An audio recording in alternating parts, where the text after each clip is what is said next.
Deshsatta news reporter, जनतेचा आवाज, निर्भीड पत्रकारितेचा अभिमान।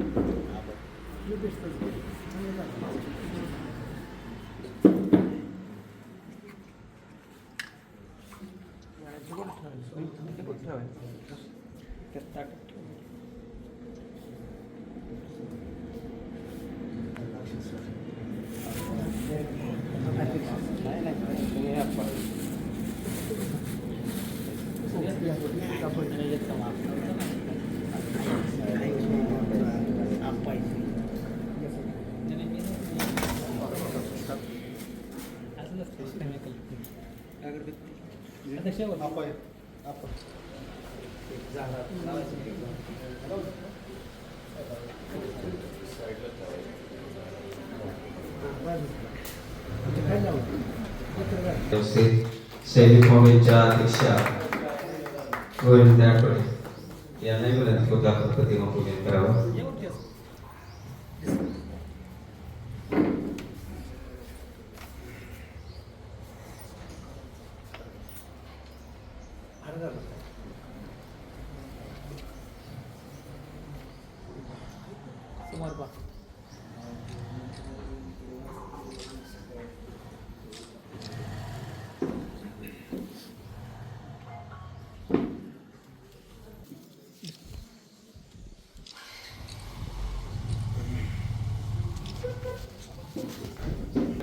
आपल्या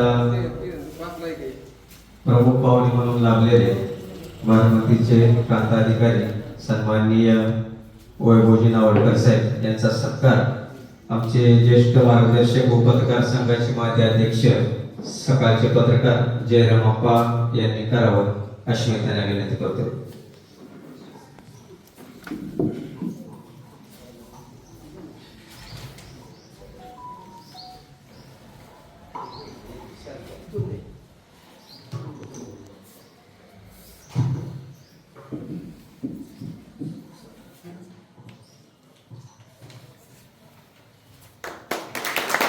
यानंतर आपले नूतन तहसीलदार श्रीयुत रावडे साहेब यांचा सत्कार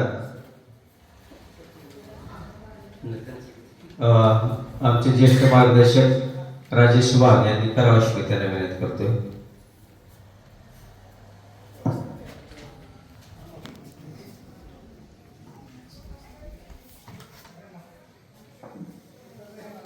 त्याचबरोबर डोरलेवाडीच्या सरपंच सौ सुप्रियाताई नाळे यांचा सत्कार सचिव चिंतामणी क्षीरसागर यांनी करावा अशी त्यांना विनंती करतो।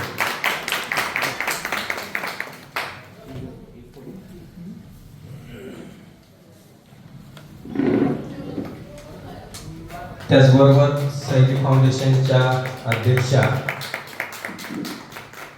सौ रोहिणीताई आठवडे यांचा सत्कार रामदास जगताप यांनी करावा अशी त्यांना विनंती करतो।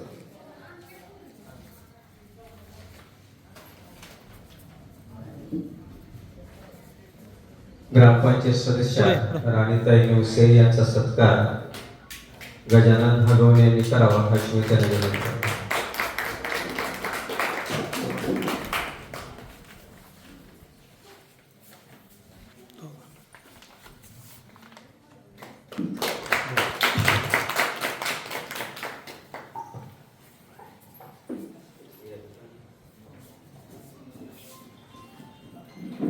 यानंतर जयराम अप्पा यांनी या कार्यक्रमाचं प्रास्ताविक करावं अशी मी त्यांना विनंती करतो।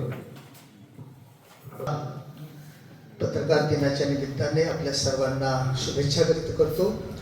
पत्रकार दिनाच्या कार्यक्रमाच्या निमित्ताने व्यासपीठावर उपस्थित असलेले बारामती प्रांताचे उपविभागीय अधिकारी तथा प्रांताधिकारी आदरणीय वैभवजी नावडकर साहेब, बारामतीचे तहसीलदार आदरणीय स्वप्नीलजी रावडे साहेब, या डोरलेवाडी नगरीच्या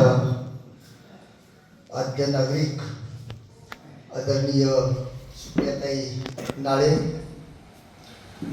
त्याचप्रमाणे या व्यासपीठावर उपस्थित असलेल्या आदरणीय रोहिणीताई आठवडे, सुनीलजी मेहत्रे,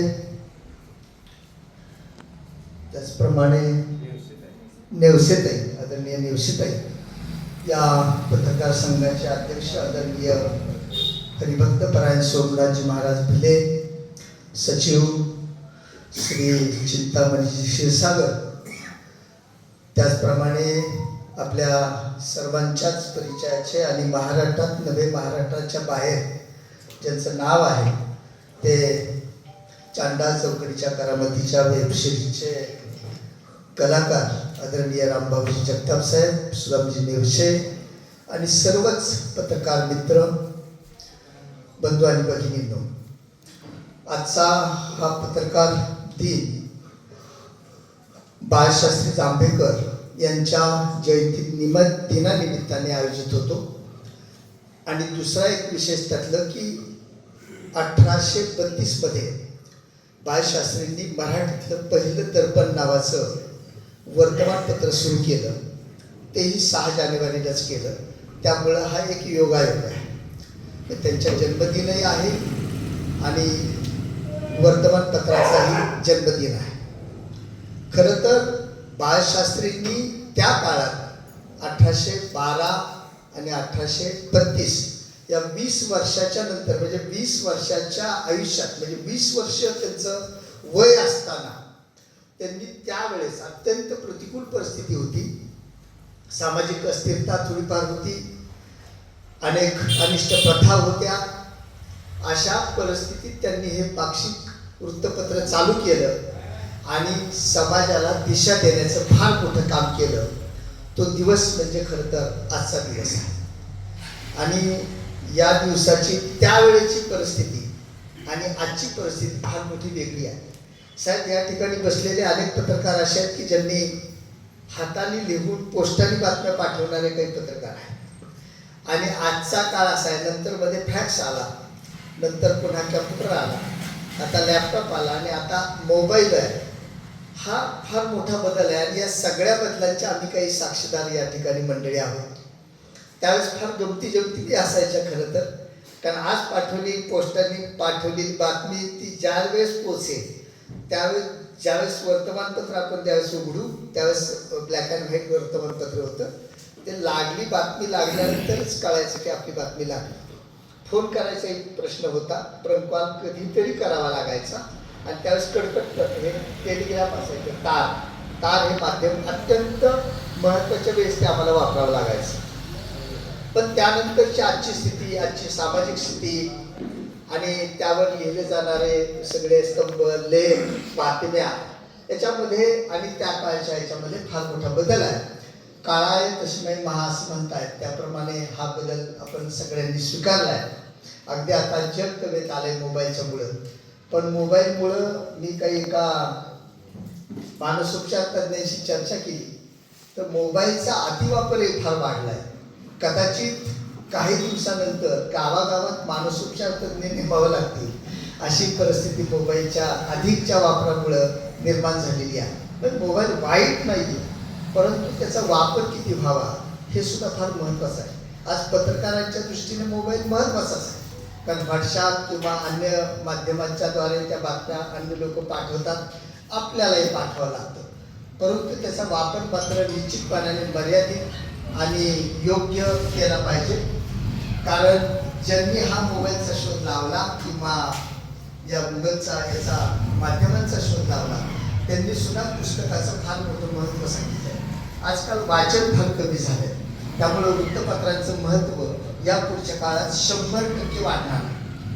कारण आता प्रत्येकाला कळायला लागले की अनेक आपण जे काही माध्यमांच्या द्वारे पाहतो त्याच्यावर किती विश्वास ठेवावा असा एक प्रश्न निर्माण झाला. त्यामुळे मग प्रत्यक्ष वाचल्यानंतरच आपल्याला काही गोष्टी लक्षात येतात की अरे बाबा, हा हे आलंय छापून म्हणजे हे बरोबर असणार, हा विश्वास आहे. पूर्वी आपण एसटीने जायचो बघा, तर आपण आपल्या घरच्या सगळ्या मंडळींना सांगायचं की बाबा एसटीने या, महिलांना, मुलांना, कारण तो विश्वास तो आधीच आहे. तसाच विश्वास वर्तमानपत्राचा आहे. आता बाकीच्या बातम्यांऐवजी वर्तमानपत्रावर फार मोठा विश्वास आहे. दुसऱ्या दिवशी काय छापून आले ते नेमकं पाहिल्याशिवाय लोकांचा विश्वास बसत नाही. त्यामुळे भविष्यात वर्तमानपत्रांचं महत्त्व आणखीन वाढणार आहे. परंतु या तरीसुद्धा आजच्या या दिनानिमित्ताने लहान मुलांना, जसं की शाळेतली मुलं असतील, कॉलेजची मुलं असतील, हायस्कूलची मुलं असतील, यांना सुद्धा जनजागृती आज गरज आहे की अरे बाबांना तुम्ही पाठ्यपुस्तकाबरोबर वर्तमानपत्र वाचलं पाहिजे, की जेणेकरून आपलं गाव, आपल्या परिसरात, आपल्या जिल्ह्यात, आपल्या राज्यात आणि देशामध्ये काय नेमकं चाललंय हे वर्तमानपत्राच्या माध्यमातून एक नजर फिरवली की लगेच लक्षात येतं. त्यामुळं या पुढच्या काळामध्ये निश्चितपणाने अशा पद्धतीचं जनजागृती थोडीशी शाळा कॉलेजच्या माध्यमातून पत्रकार दिनाच्या निमित्ताने त्या ठिकाणी कार्यक्रम घेऊन करण्याची गरज आहे. कारण ते उद्याचे सुजाण नागरिक होणार आहेत, त्यांना वाचन संस्कृती वाढली पाहिजे. जेणे धारिष्ट चढे, जेणे धारिष्ट चढे, जेणे विषय वाचनामुळे तया नाव ग्रंथ असं म्हटलं. तर वाचन फार महत्वाचं आहे. प्रसंगी अखंडित वाचित जावे, दिसा माझी काहीतरी लिहित जावे, हे फार महत्वाचं आहे. हल्ली लिखाण बी संपलं, आपण याच्यावरच मेसेज टाकतोय आणि सगळंच हे संपत चाललंय, ते धोक्याचं आहे. त्यामुळे या पुढच्या काळामध्ये या जुन्या परंतु चांगल्या पुढील दृष्टीने फार महत्त्वाच्या आहेत असं या प्रसंगी मी नमूद करतो. या ठिकाणी आपल्याला आपल्या प्रमुख मान्यवरांचं आज ऐकायचं आहे, त्यामुळं मी हे प्रास्ताविक या ठिकाणी थांबतो. साहेब, आमचे पत्रकार संघाचे अनेक सामाजिक उपक्रम गावागावात चाललेले असतात. पत्रकार मंडळी आम्ही सगळे ग्रामीण भागातली मंडळी आहोत आणि शहरातला कार्यक्रम आता थोड्या वेळाने आहेच.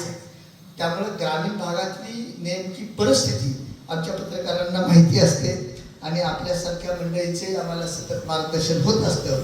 आपण या ठिकाणी खूप वेळ दिला त्याबद्दल आपले मनपूर्वक सर्वांचे आभार व्यक्त करतो आणि पत्रकार दिनाच्या वतीने आपल्या सर्वांना पुन्हा एकदा शुभेच्छा व्यक्त करतो आणि या ठिकाणी थांबतो. सर्व पत्रकार बांधवांना आज आपल्या पत्रकार दिनाच्या मनपूर्वक शुभेच्छा. आज बाळशास्त्री जांभेकर यांचा जन्मदिवस म्हणून या दिनाला फार महत्त्व आहे. आपण सांगितलं पत्रकार चळवळ किंवा पत्रकारितेचे आव्हाने आपण सर्वजण पेलत असता. जसे प्रांतसाहेब तहसीलदार साहेब या कार्यक्रमाला हजर, सुरुवातीला त्यांचं स्वागत करतो. गावचे सरपंच आणि सगळे आमचे पत्रकार बांधव या ठिकाणी शुभेच्छा देतो. आणि साहेब एक सांगतो की आमचे सगळे ग्रामीण भागातील पत्रकार अत्यंत प्रामाणिक. पत्रकारिता म्हटलं की दोन दृष्टीने बघितलं जातं, काहीतरी गडबड करणारा आणि चांगली. आणि आमची चांगलीच माणसं, कारण यांच्यामध्ये मी काम केले. दैनिक सकाळ 15 वर्ष मी सुद्धा काम केले. आता गेल्या वर्षीपासून मी राजीनामा दिलेला आहे. पण महान्यूज आपलं आहे, त्याला मी आपलं मधून अधून दिसतो त्याला लाईव्हला, हे इथं हे ते झालं. फक्त सामाजिक बातम्या देतो, राजकीयकडे घुसत नाही. तर 2008 साली माझी दैनिक सकाळला नेमणूक झाली. 2-3 महिने गेल्यानंतर आमचे संपर्क फोडे साहेब आले बारामतीला आणि त्यांनी सांगितलं आपण नवीन रामदास जगताप घेतलेला पत्रकार कुठे ते आलेत का मीटिंगला? म्हणलं आम्ही. किती बातम्या आल्या आतापर्यंत? म्हणजे साहेब 3 आले, 3 महिने 3 बातम्या. अरे फक्त 3? असं करा तुम्ही थांबा. म्हणलं हो सर थांबतो. मिटिंग ही झाली, सगळ्यांनी समोसे खाली. जाताना मी आपलं दरवाजे तिथं बसलो. म्हणलं माझ्याकडे काहीतरी काम असेल आणि मी ज्युनियर असल्यामुळे बहुतेक मला थांबा म्हणले असतील, ह्या तुम्ही मिटिंगमध्ये येऊ नका. मग जाताना मी उठून म्हटलं सर नमस्ते, तुम्ही थांबा म्हटला होता. अरे थांबा म्हणजे तुम्ही जा, काम थांबले तुमचं. तेव्हा माझ्या डोक्यात नक्कीनं प्रकाश पडला, आपल्याला काढून टाकलं. थांबा म्हणजे काढले तुम्ही. अहो सर मी अजून शिकतोय. काय राव सर मी आता अजून शिकतो. म्हणजे सकाळ म्हणजे काय प्रशिक्षण संस्था नाही. थांबा. आमच्या डोक्यात मुग्या झाल्या. आमचे साहेब गाडीत बसले आणि आता समजा प्रांतसाहेब चालले, तहसीलदार साहेब चालले, म्हणजे हे म्हणजे तालुक्याचे टॉपचे माणसे, कोर्ट आहे साहेब म्हणजे. आणि त्यांच्या गाडीची काच असा धापा जर वाजवली तर तुमच्या गावातली माणसं वाजवल्याशिवाय राहणार कोण येऊ मनोरम नाही का वाजवतो. अरे म्हणलं मग आज कल्याणचा 5 म्हणले हो रामदासजी काय करताय तुम्ही? साहेबांची काच वाजवता. म्हणलं माझं काम चालले, काच वाजवू नाही तर काय करू? असं वाजवले उघडले. काय सर म्हणलं मी विनंती करतो 1 महिना मला अवधी द्या. महिन्यात मला जर जमलं नाही तर तुम्ही काढू नका, मी सोडून देतो. मग त्यांनी मला काय त्यांना दया आली, मला काम करण्याची संधी दिली. आणि गेलो त्यात बचत गटावर मी चांगलं लिखाण केलं पंचायत समितीच्या माध्यमातून. त्याच्यानंतर तेच लिखाण सोमनाथजी भिलेंनी केलं. तर 2018चा जिजाऊ राजमाता महाराष्ट्र शासनाचा पुरस्कार मला मिळाला. म्हणजे काम करत गेल्यानंतर हे असं आणि तेवढ्या ताकदीची ही सगळी आमची मत आहे. गमतीचा भाग काय सांगितला, अशा प्रतिकूल परिस्थितीत पत्रकारिता माहीत नसणारे पण पत्रकारिता कशी टॉपची आपण करू शकतो अशी आमची तळागाळातली ग्रामीण भागातले आमचे सगळे बांधव आहेत. सोपे परिसरातील सगळे सोशल मीडियाचे सुद्धा काही पत्रकार आमचे मोरे साहेब आहेत इलेक्ट्रॉनिक मीडियाचे, असं त्यांनी अगोदर लोकमतला चांगलं केलं की सगळेच आमचे टॉपचे या ठिकाणी पत्रकार आहेत. पुन्हा एकदा सर्व पत्रकार बांधवांना या पत्रकार दिनाच्या हार्दिक शुभेच्छा. आणि साहेब ह्या खूप कमी संख्या असणाऱ्या पण फार महत्त्वाच्या कार्यक्रमात तुम्ही दोघं पण आला, खूप मनस्वी आपले अभिनंदन. आमच्या सगळ्या भगिनी आहेत त्यांचं सुद्धा या कार्यक्रमाला उपस्थित राहिल्याबद्दल आभार व्यक्त करतो, धन्यवाद म्हणतो. धन्यवाद. उपस्थित प्रांताधिकारी तहसीलदार साहेब आणि आपले सगळे पत्रकार बांधव, खरं तर पत्रकारांसमोर बोलायचं म्हणजे भीतीच वाटते, पण हो म्हणजे खरंच दादा आम्हाला पण माहिती आहे सहेली फाउंडेशन आम्ही अगदी म्हणजे एका छोट्या घरातल्या मुलीनं ही चालू केलेली आमची फाउंडेशन आहे आणि आपला सन्मान करण्याचा आम्हाला संधी पिले साहेबांनी दिली, त्याबद्दल मी त्यांचे आभार मानते आणि आपल्या सर्व पत्रकारांना पत्रकार दिनाच्या शुभेच्छा देते. धन्यवाद. यानंतर ॲडव्होकेट अमर वाघ आपण सन्मानासाठी यावं. त्यानंतर सुधा नेवसे,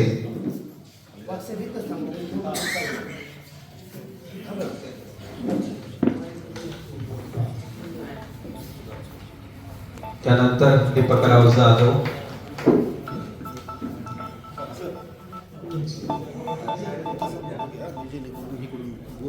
सगळं बोर्ड ओके सर.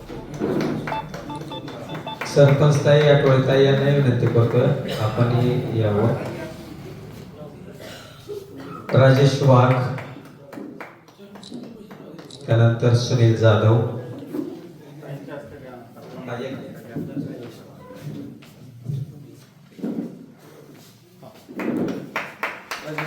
सब इकडे बघा. सचिन पवार,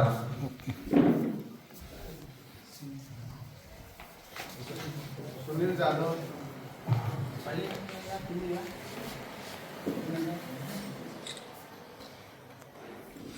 सचिन पवार,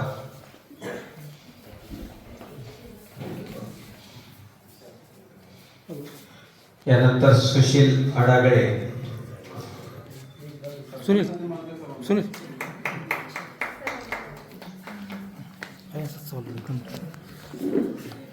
संतोष भोसले,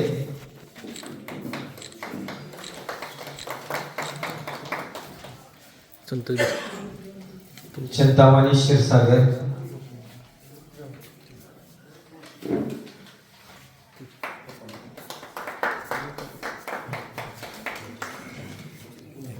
विजयराव हिरवे,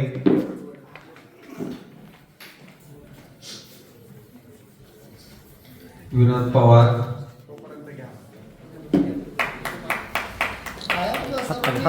हात खाली सोडा हा.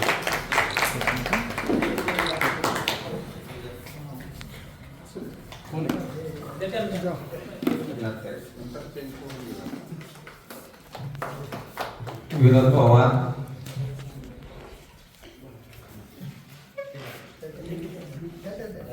कुठली त्यानंतर नाव विजय गोलांडे,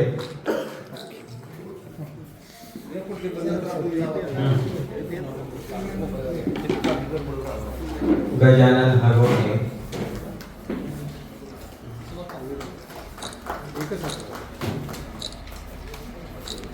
युवराज कोमने,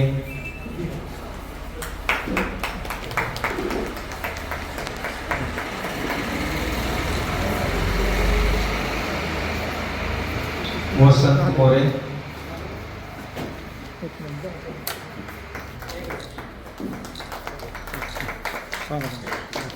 मंगेश कसरे,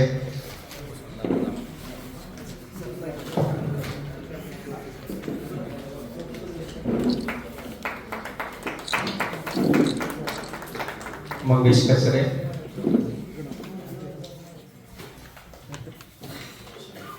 रामभाऊ जगताप,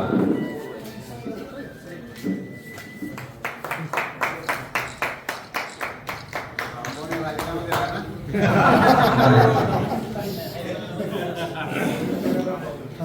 सांगितलं त्यांनी सांगितलं की मान्य उच्चार करते. गोरख जाधव,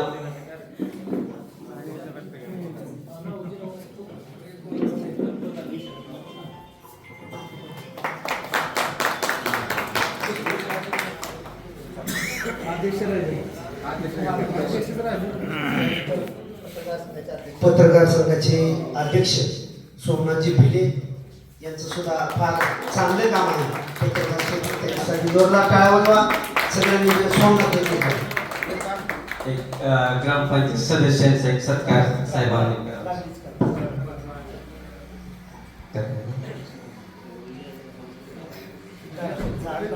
प्रशांत तुपे,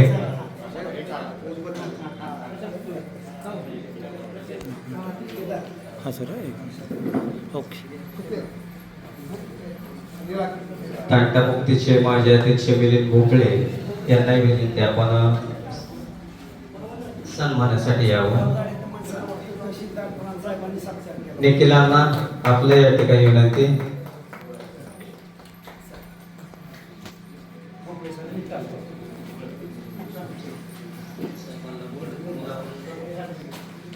निखिलांना या.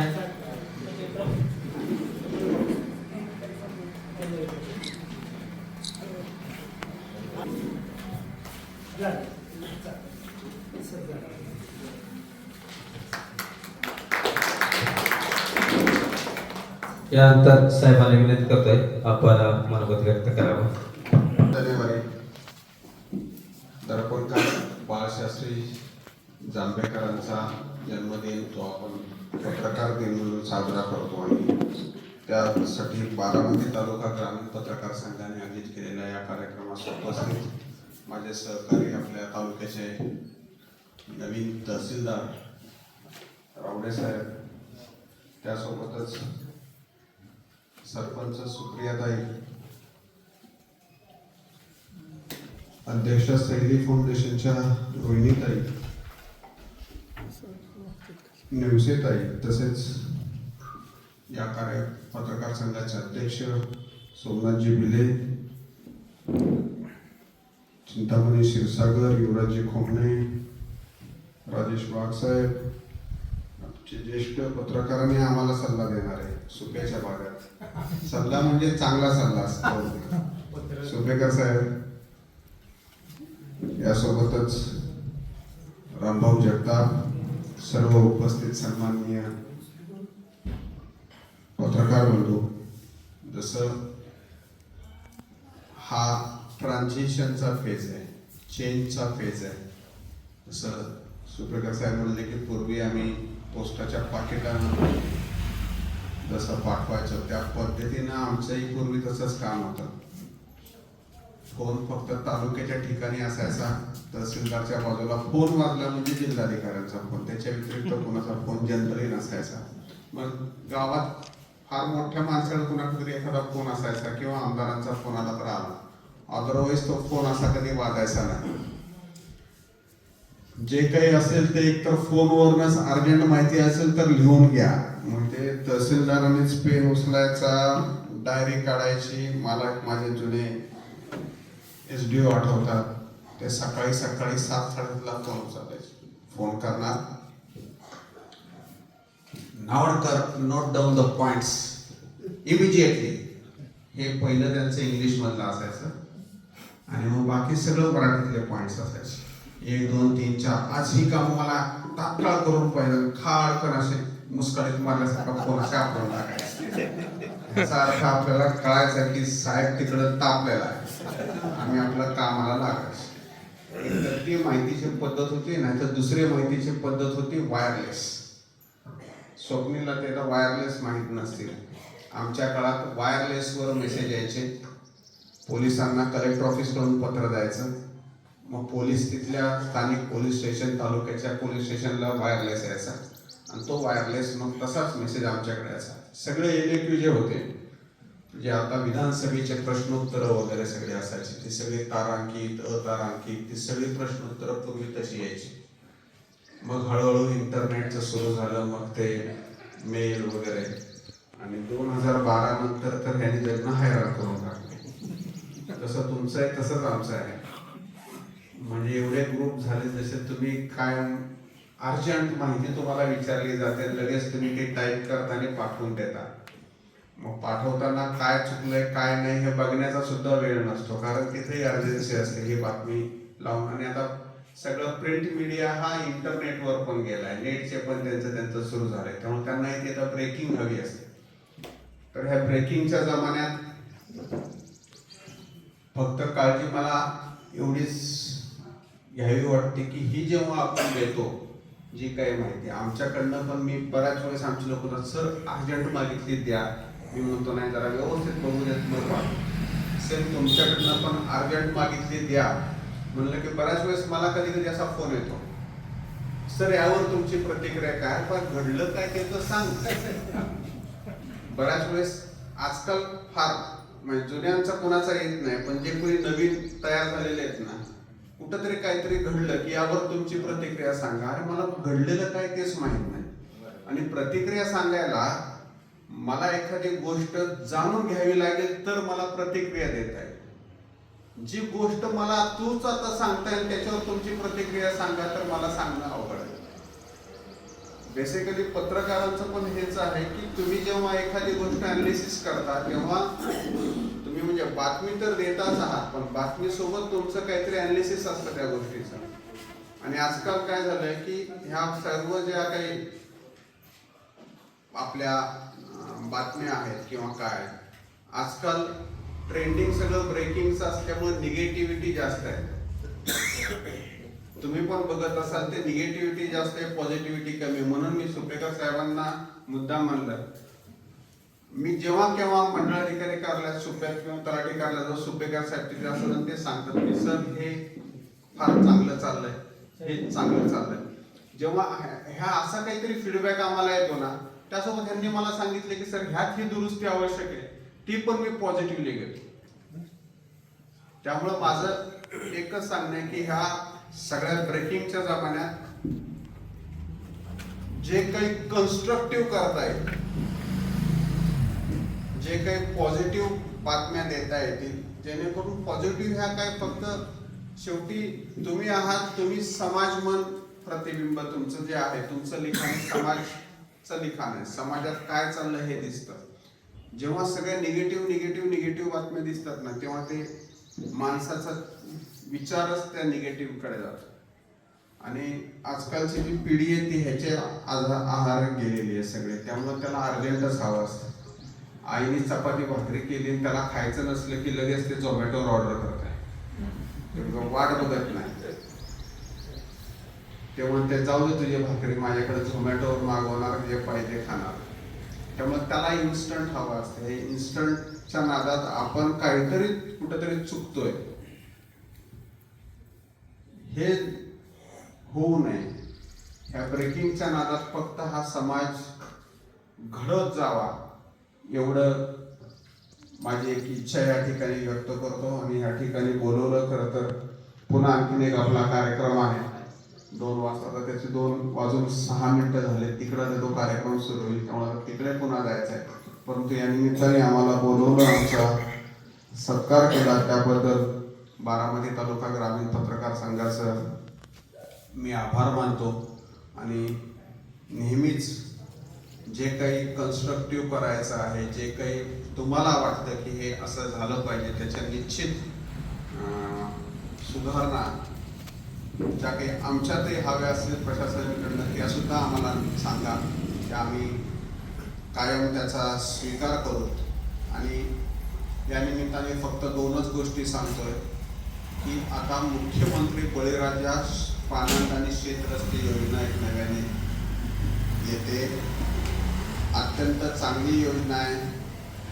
तर त्या योजनेची एक कार्यशाळा आम्ही आयोजित करतोय, त्यावेळेस तुम्हाला बोलवतो. आणि दुसरी एक पुण्याला जगाच्या पाठीवर घेऊन जाणारी एक स्पर्धेचं आयोजन आहे, ती जी बजाज पुणे ग्रँड टूर म्हणून आहे सर, की टूर दी फ्रान्स सारखी ती स्पर्धा आहे. ती स्पर्धा आपल्या तालुक्यातल्या काही गावातनं जाणार आहे. ह्या स्पर्धेमध्ये जवळपास बारामती म्हणजे भारतातले नंतर विदेशातले जवळपास 46 ते 65 दरम्यान सायकलिस्ट आहेत आणि 176 टोटल, पण ते विदेशातले पण बरेच आहेत त्यातले.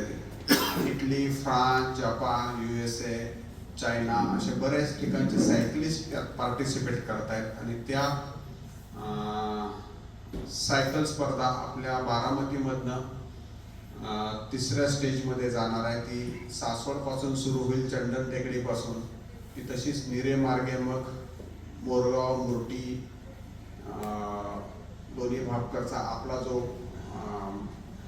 जेजुरी बारामती रस्ता आहे त्या रस्त्याने पुढे येणार. नंदोबानगरकडनं पुन्हा पिंपरी लिमटेककडनं संत तुकाराम पालखी महाराजांनी ती पुन्हा एंड तिचा होणार आहे तो विद्यानगरी चौक, पेन्सिल चौक जो आपण म्हणतो त्या ठिकाणी त्याचा एंड होणार आहे.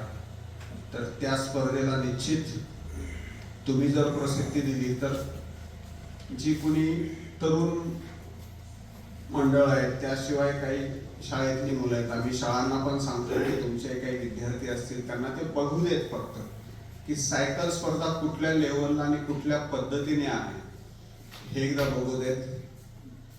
नाहीतर सगळी जण पोरग जन्मलं की दुसऱ्या तिसऱ्या वर्षात त्याला एक गोष्ट लगेच घेऊन देतात, प्लास्टिकची बॅट आणि प्लास्टिकचा बॉल, त्याशिवाय वेगळी काहीतरी खेळ आहेत हे मुलांना कळू देत. नाही तर आपल्याकडे फक्त एकमेव कार्यक्रम तोच चालू आहे. सगळेच सचिन तेंडुलकर आहेत आणि सगळेच विराट कोहली आहेत. तर त्याशिवाय वेगळं काहीतरी खेळ आहेत आणि ह्याला सुद्धा एक वेगळं वलय आहे हे कळू द्यायचं. या निमित्ताने एवढंच तुम्हाला सांगतो. शेतरस्ते योजनेची थोडक्यात माहिती द्या. शेतरस्ते योजनेची माहिती बी ह्यामध्ये आपल्याकडे जे काही रस्ते आहेत जे शेतीसाठी वापरतात किंवा पाणंद रस्ते जे वापरात आहेत, परंतु त्याचं आपण काही मुर्मीकरण बळकटीकरण करत नाही, ज्यामध्ये संमती आहे लोकांची. बऱ्याच ठिकाणी काय असतं की संमती नसते, असते आहे तसाच वापरा, काही त्यात करायला गेले की कोणतरी अडवतं. पण ज्यामध्ये संमती आहे तर त्या संमती असलेल्या रस्त्यांसाठी वेगवेगळ्या जवळपास 15 वेगवेगळ्या योजना आहेत. त्यामध्ये वित्त आयोग असेल, आपला जिल्हा परिषदचा फंड असेल, ग्रामीण रस्ते विकास निधी असतील, इतर काही. तर ह्याचे एक प्लॅन एस्टिमेट आहे की इतके रुंदीचा असावा किंवा कमी रुंदी असली तरी चालेल, त्यावर मातीचा थर इतका असावा, मुरमाचा थर इतका असावा आणि त्यात फक्त मुरमीकरण करणार आहोत, त्यात आपण खडीकरण करणार नाही. परंतु जिथं आपल्याला नाली आवश्यक आहे, ड्रेन काढणं, पाणी इकडनं इकडं पास होण्यासाठी किंवा काय, तर त्या ठिकाणी त्याच्या सीडीवरची म्हणजे नुसता पाईप टाकायचा आणि त्याला सिमेंटमध्ये बांधून घ्यायचं. त्या सीडीवरचं त्यात आहे. निष्कारण आपण त्याला जे सिमेंटचा पूल तयार करायचा तसलं काही करणार नाही. हे फक्त योजना आहे आणि ही योजना पूर्वी लातूर जिल्ह्यामध्ये आणि आता नागपूर जिल्ह्यामध्ये स्वतः महसूल मंत्री बावनकुळेंच्या मतदारसंघात आणि बाजूचाच ॲडव्होकेट आशिष जयस्वाल जे राज्यमंत्री आहेत त्यांच्या मतदारसंघामध्ये फार मोठ्या प्रमाणात त्यांनी हे काम केलंय. ते जिल्हा परिषद आणि यांच्या माध्यमातून केलं तर त्याला एक वेगळा शासन निर्णयाच्या रूपाने ही केलेली आहे. तर त्यासाठी आम्ही सरपंच, उपसरपंच यांची कार्यशाळा घेतोय आणि यामध्ये एक आहे की आपण काही रस्ते जे नकाशावर आहेत, काही रस्ते जे नकाशावर नाहीत पण वापरात आहेत, असे वेगवेगळे त्याची कॅटेगरायझेशन केले रस्त्यांचं. त्या रस्त्यांची कॅटेगरायझेशन आम्ही मागेच केलं, परंतु त्याची प्रसिद्धी पण केली. पण प्रसिद्धी शेवटी कशी असते की आमच्या माणसाने आमच्या चावडीत लावलं, ज्याला बघायचं त्यांनी जातोय, ज्यांनी बघितलं त्यांनी बघितलं. परंतु आता ह्या योजनेच्या माध्यमातून हे रस्ते आपल्याला सगळे घ्यायच्यात आणि हे रस्ते जेव्हा मुर्मीकरण होतील तेव्हा त्याचं एक वेगळी नोंद आपण ग्राम रस्त्यासाठी घेणार आहोत. जेव्हा तो व्हिलेज रोड होईल, VR होईल, काही दिवसांनी पुढे तो ODR पण होईल किंवा काय, आणि जेव्हा रस्ते चांगले होतात तेव्हा आपोआपच शेतीचा माल ने-आण करण्यासाठीचं सुविधा वाढते आणि जेव्हा रस्ता होतो तेव्हा त्या जमिनीची किंमतही वाढते. नवीन रस्ते तयार करण्यासाठी पण आहे. नवीन रस्ते जर सहमती असेल लोकांची तर निश्चित, आणि आपण त्याचं काय करतोय की एक 25 किलोमीटरचं क्लस्टर करणार आहे ते मग इम्पॅनल कॉन्ट्रॅक्टर आहेत त्यांना ते देणार, ज्यांच्याकडे JCB असतील, पोकलँड असतील वगैरे, आणि ते दोन्ही बाजूला त्या रस्त्याला नाल्या पण करणार आहोत. आता तिकडे त्यांनी जवळपास 25-25 फुटाचे रस्ते केले. मी म्हणलं बाबा रे, आमच्याकडे 25 फुटाचा रस्ता केला तर कोणी तयार होणार नाही. आमच्याकडे बऱ्यापैकी बागायती भाग आहे, आम्हाला रस्ताच लागतो ट्रॅक्टर जायला आणि ऊस काढायला, ह्याच्याशिवाय आमच्या रस्ते जास्त हे नाही. त्यामुळे आम्हाला तर ते म्हणले की ठीक आहे, तुम्हाला ज्या पद्धतीने पाहिजे मी तुम्हाला टाईपलाईन केलेलं आहे त्या पद्धतीने तुम्ही तयार करा. मी रामभाऊंना पण तो GR देणार आहे, जेणेकरून रामभाऊ पण त्यांच्या माध्यमातून हे योजनेची माहिती देणार. कालच त्यांना देणार होतो कार्यक्रमात, पण परत म्हणलं नको, आता त्या कार्यक्रमात पुन्हा रामभाऊ म्हणणार जाऊ द्या सर, आजचे दिवस तरी निवांत राहू द्या. त्यामुळे काल त्याचा तो GR दिला नाही, पण मी निश्चित तो देणार आहे. कारण शेवटी याची प्रसिद्धी पण होणं गरजेचं आहे. आमच्या संघाचा एक सदस्य घ्या समिती. त्यामध्ये काय आहे की प्रगतशील 5 शेतकरी तालुक्यातले घ्यायचे, त्यामुळे ते शेतकरी जे ऍक्टिव्ह असतील त्याचे एक आपण नावं देणार आहोत. आणि तुम्ही जरी तुमचं काही त्यात सांगितलं, सजेशन दिले तरी काय त्यात अडचण नाही, पण हे आपल्याला फार चांगल्या पद्धतीने राबवायचं. ज्या ठिकाणी अडचणी आहेत तर शासन करून त्याचे मुरमीकरण तर अतिशय चांगलं आहे, आणि मुरमीकरण नुसतं होणार नाही तर बाजूला नाल्या पण काढून देणार आहे, म्हणजे जेणेकरून पाण्याचाही निचरा होईल. आणि एकदा मुरमीकरण झाले की 1-2 वर्षात खडीकरण कुठल्या तरी 25-15 वगैरे बारामतीकरांना योजनेची काय अडचण नाही. सगळ्यांना माहिती आहे की लगेच ते कागद पुढं करते आणि एवढं करून द्या म्हणतात, ते होतं. पण तोपर्यंतचे आपण रस्ते सगळे करून घेऊ. Yes, thank you. मोफत पण आहे, पोलीस बंदोबस्त मोफत, मोजणी मोफत. ते तर आहे, ते मी सांगेन नंतर, मी डिटेलमध्ये मी फक्त एक सांगितलं आता, मग मी ते गुरुवारी त्यासाठीच ठेवतो. तोपर्यंत आचारसंहिता लागू नये एवढंच फक्त.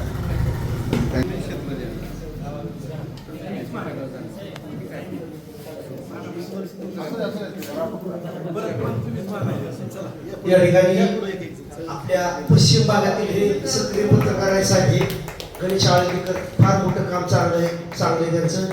त्याचबरोबर सर्वांचे आमचे मार्गदर्शक दत्ताजी माळशिकारे साहेब, ज्यांनी पत्रकारिता फक्त पत्रकारिता करायची नाही तर सामाजिक काम चळवळ उभं करण्याचं काम त्या पश्चिम भागातील ह्या माणसांनी केलेलं आहे.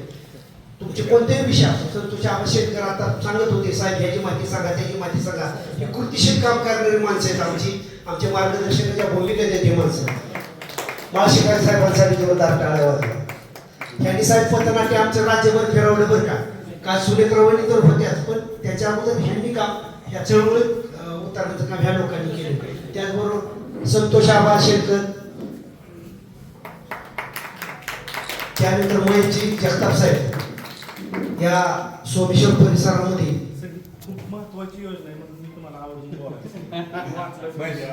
आणि ह्या बातम्या पण होती ना आबा, हो द्यायला तुम्हाला. त्यांनी सगळे आमचे गुन्हे पत्रकार बांधवांचा सन्मान तुमच्या हस्ते झाला. एक चेक आपण या ठिकाणी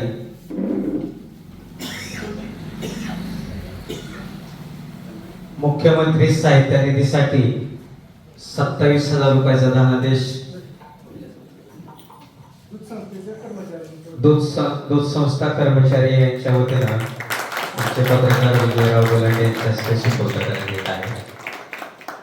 अतिशय स्तुत्य असा उपक्रम त्यांनी या ठिकाणी हाती घेतला. कैलासवासी बाळशास्त्री जांभेकरांना विनम्र अभिवादन करून पत्रकार दिनाच्या सर्व पत्रकारांना शुभेच्छा देतो.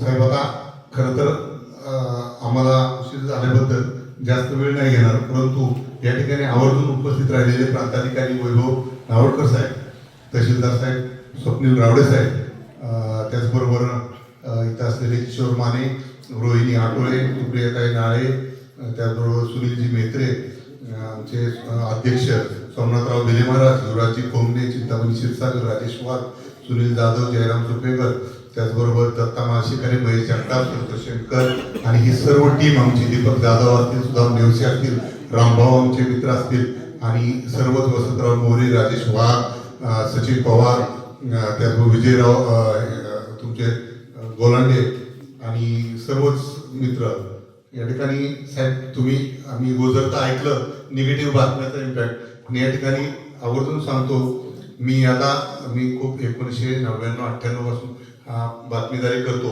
सकाळमध्ये पूर्वी होतो, आता केसरीचं करतो. आता फक्त मी मॅक्झिमम सर्व मित्रांना माहिती, मी फक्त कायदेविषयक लिखाण लिहितो. आता दर आठवड्याला माझं कायदेविषयक एक लेख असतो. गेली 7 वर्ष झालं प्रभात आणि केसरीमध्ये मी फक्त कायदेविषयक जास्त लिहितो. तर साहेब आमचे सोमेश्वर पत्रकार ग्रुप आहे, इथं एक प्रकरण गाजलं होतं, जास्त बोलणार नाही परंतु थोडक्यात चिंकाराचं शिकार प्रकरण आपण ऐकलं असेल. आमची देशभरात आमचं कौतुक झालं. रात्रीचा दिवस करून आम्ही CIDचं पण काम केलं ते, आणि त्या गाड्या शोधून त्या सगळं असं का हेच नाही प्रकरण. आमचे संतोष शेंडकर मित्र आहेत, ते कोपीवरची शाळा म्हणून एक उपक्रम राबवतात साहेब, आमच्या साखर शाळेमध्ये उपक्रम राबवतात. महेश जगताप सोमेश्वर रिपोर्टर पोर्टल आहे त्यांचं.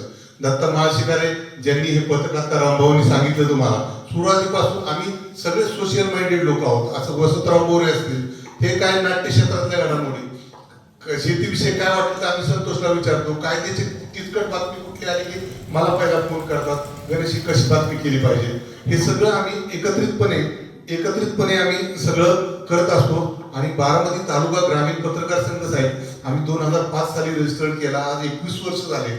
योगायोगाने आज आपण या ठिकाणी आला.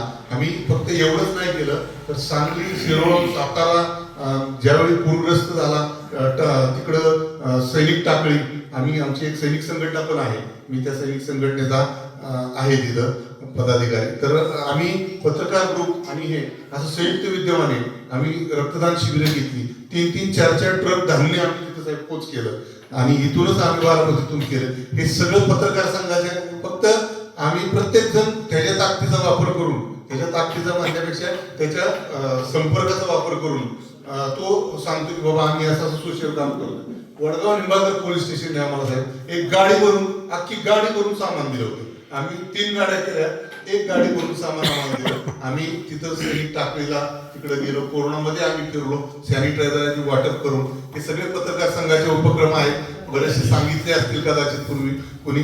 जयराम आप्पा आमचे, म्हणजे पत्रकारिता करत असताना सामाजिक ध्यास, किती वर्ष विना अनुदानित शाळा चालवून त्यांनी किती मोठा संघर्ष केला. हा दीपक जाधव सारखा आमचा माणूस म्हणजे तिथं कटिंग सलून मोफत करायचा. आमचे सगळे मित्र त्या ठिकाणी आप्पांना, संतोष शेंडकर सांगायचे कारखान्याला साखर दिली पाहिजे, त्यांनी एक मुठभर धान्य अशी योजना आम्ही केली साहेब. सगळ्या परिसरातून 407 वाढला एवढे गाडी धान्य आम्ही त्यावेळी गोळा केलं. अशा पद्धतीचे सगळे सोशल माइंडेड पत्रकार आहेत. इथं पूर्वी पत्रकारिता कशी व्हायची साहेब, काही ठिकाणी अशी पत्रकारिता आहे की तुमची बातमी टाकली की दुसऱ्या दिवशी तुमच्या बरोबर बसणार आणि तो विषय मॅनेज करून टाकणार. पण आमच्यामध्ये असा पत्रकार आहे की सातत्य पूर्ण 3-3, 4-4 महिने ज्या बातम्या सलग कंटिन्युअस लावून एखादा विषय जर तसाच लावायचं म्हणलं तर तो करतात. आणि अशा पद्धतीचे इथं सगळे पत्रकार आहेत. सगळ्यांचीच नावं घेणं वेळेअभावी अशक्य आहे. राजेश वाघ असतील, अमर वाघ असतील, या ठिकाणी युवराज कोमणे असतील, सचिन पवार असतील, तर सर्वांचं आपणास फक्त एकच सांगतो की आमचे सगळे पत्रकार फक्त निगेटिव्ह नाही तर पॉझिटिव्ह बातमी, आणि जर बातमी टाकली तर त्याच्याबरोबर दुसरी बाजू पण त्या ठिकाणी ते लिहितात.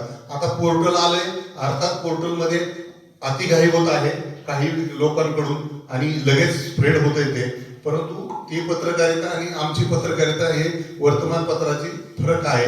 निश्चितपणे तुमच्यासारख्यांचं मार्गदर्शन आम्हाला लाभल, आमच्यासारख्यांचं म्हणजे सतत समन्वय तुमच्याशी राहील. तुमचं असंच योगदान आम्हाला परत राहू देत.